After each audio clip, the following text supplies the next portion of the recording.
how to use the ohmmeter in the multi-tester. Together with the multi-tester, I will be having connection wires for continuity testing, the LED lights for resistance testing, and the headphones also for resistance testing, and the extension wires also for continuity testing. And now let's get ready. I'm now opening the multi-tester so that we can start now the tutorial on how to use this multi-tester, specifically the ohmmeter. This is our multi-tester.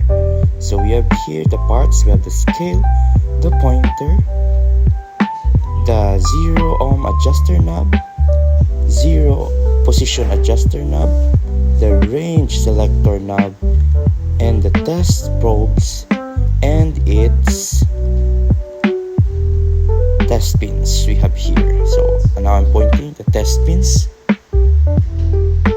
Okay, let us now calibrate our multi-tester. So join the test pins of the test probes and let's see, make sure that the scale or the pointer is set to 0 in the 0 ohm adjuster knob, and also make sure that also our multimeter is in 0 position on this side.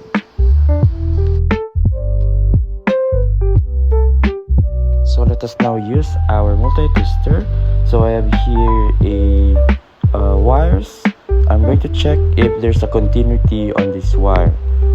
So now use this probe and check the wire. So if it is moving, if the pointer is moving, so it means that our wire is on good position or in good condition. So wala siya damage. And para ma-check kung ano yung resistance ng connector na ito, tingnan lang natin yung scale at kung saan nakatutok yung pointer. So ayan na, nakikita na natin. So yung resistance nito is 1. So makikita natin sa scale, naka-point siya sa 1. So let's check naman yung wire neto kung gumagana ba siya or meron siyang continuity. So pag hindi gumagalaw yung pointer sa scale natin, so it means walang continuity or may fault or may sira yung ating wire. At ngayon check naman natin itong extension wire na to.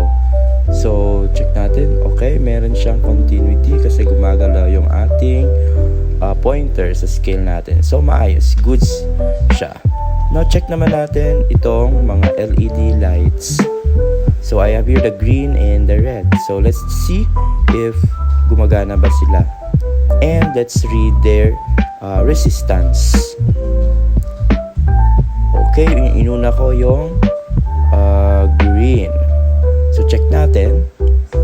So pag hindi siya umiilaw, so mali yung pagkaposisyon ng ating positive negative at yun, umilaw na siya. It means gumagana yung LED natin. Okay, so let's check kung ano yung kanyang resistance. At yun, makikita natin yung resistance siya nasa 300 ohms. Okay, sunod naman yung red na LED lights. Let's check. Okay, pag umilaw na siya, gumalaw na yung pointer, check natin kung ano yung resistance. Okay, nasa 50 yung kanyang 50 ohms yung resistance. So this is how you use a Sanwa Multi-Tester X360 TRF analog multi-tester, specifically in the ohmmeter. Okay na.